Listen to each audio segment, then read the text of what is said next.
झारखंड में 2024 लोकसभा चुनाव को लेकर एनडीए और यूपीए के बीच शहमात का खेल शुरू हो गया है। वैसे लोकसभा चुनाव को देखते हुए झारखंड की कई पार्टियां अभी से ही चुनावी मोड में आ चुकी हैं।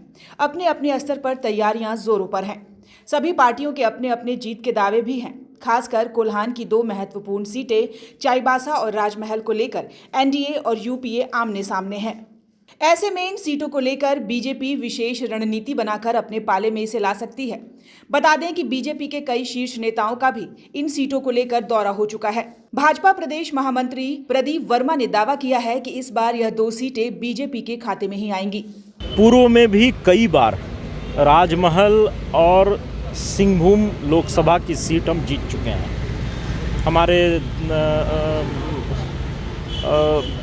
हमारे स्वयं प्रदेश अध्यक्ष वहाँ के सांसद रहे हैं सिंहभूम से। हमारे बेसरा जी वहाँ के सांसद रहे हैं राजमहल के।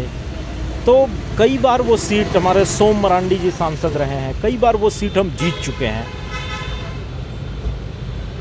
थोड़ा क्या है, राजमहल सीट पे जो पिछले चुनाव में देखा गया कि हमारे विरोधी दलों ने एक तुष्टीकरण का वातावरण बना करके एक समुदाय विशेष के मतों को अपने पक्ष में करके चुनाव जीतने में सफल तो हो गए, लेकिन अब सभी समाज अपने को छला हुआ महसूस कर रहा है।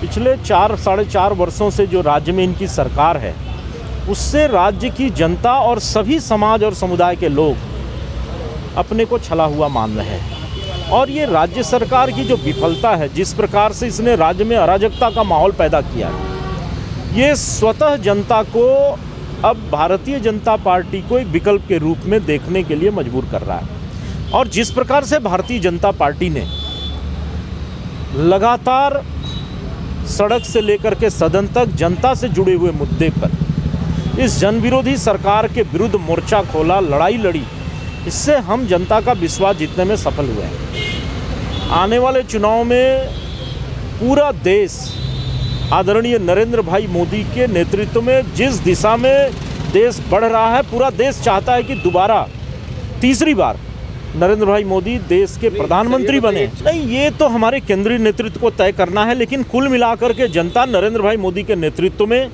तीसरी बार उनको प्रधानमंत्री बनते हुए देखना चाहती है। और इस बार सभी रिकॉर्ड टूटने वाले हैं।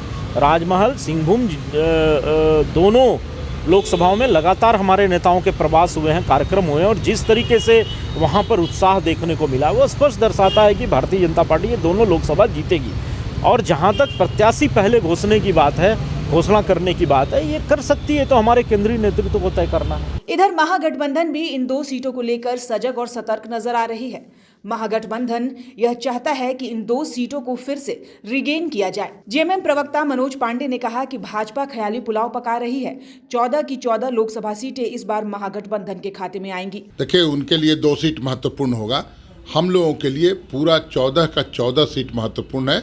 और इस बार बोहनी नहीं होगा भारतीय जनता पार्टी का, एक भी खाता नहीं खुलने देंगे। क्योंकि यहाँ की जनता ने, तमाम झारखंडी अवाम ने देखा है, सुशासन देखा है कि कैसे एक झारखंडी युवक जो अपनी परिकल्पना को साकार करते हुए विभिन्न योजनाओं के माध्यम से जन सेवा करता है। राजनीति जन सेवा का माध्यम है, ये माननीय हेमंत सोरेन जी ने इस्टेब्लिश कर दिया। अब यहाँ का सुशासन देखकर अब जो आएगा इम्तहान का वक्त, मतलब चुनाव का वक्त, उसमें पूरी तरह से झारखंडी अवाम झारखंड मुक्ति मोर्चा और इंडिया गठबंधन के साथ रहेगा। किसी भी हालत में एक भी सीट नहीं जीतने देंगे हम लोग। यहाँ की जनता ने यह तय कर लिया है। आने दीजिए समय का इंतज़ार। और सबसे हमको भरोसा है झारखंड के जनता पर। वहीं कांग्रेस प्रवक्ता राकेश सिन्हा ने कहा कि बीजेपी का इस बार खाता तक नहीं खुलेगा। एक ओर भाजपा इन दो सीटों को लेकर जीत का दावा कर रही है, तो दूसरी ओर महागठबंधन भी इन दो सीटों को रिगेन करने की कोशिश में है। अब भविष्य ही तय करेगा कि आखिर यह दो सीटें किसके पाले में जाएंगी। देखिए, बीजेपी पूर्व में भी इन दो लोकसभा सीटों पे तैयारी कर रही थी, राजमहल पे भी और चाईबासा पे भी।